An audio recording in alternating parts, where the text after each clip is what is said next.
The Underground Seattle Tour is a humorous stroll through intriguing subterranean storefronts and sidewalks, entombed when the city rebuilt on top of itself after the Great Fire of 1889.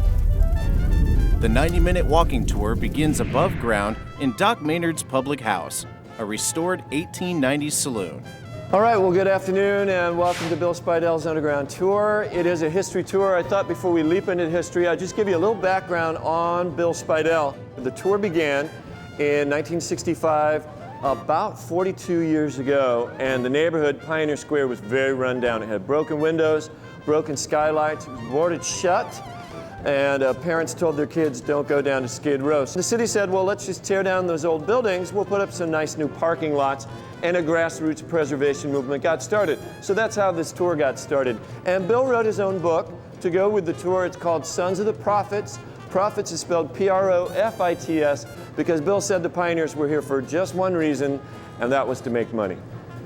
After a short 20-minute introduction inside Doc Maynard's, the tour spills into historic Pioneer Square before plunging into the underground for a time capsule view of the buried city itself.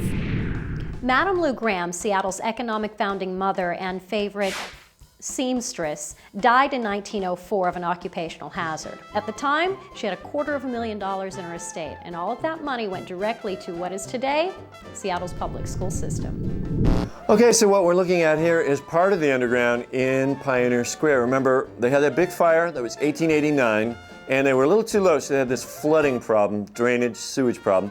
What they want to do is elevate the streets. They did that here on this street, a little over 12 feet. The street is on one side, the buildings on the other were underneath the sidewalks. This is where the sidewalks used to be. The hidden underground of Old Seattle continues all the way around the block and encompasses 30 blocks of the city that were never filled in.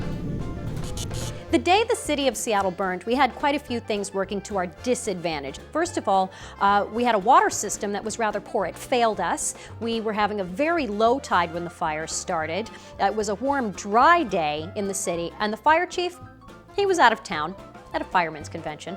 It was a glue fire in a carpenter shop. Upstairs was a paint store. Around the corner they had hardware stores with tons of ammunition. They had bullets, they had dynamite, explosions.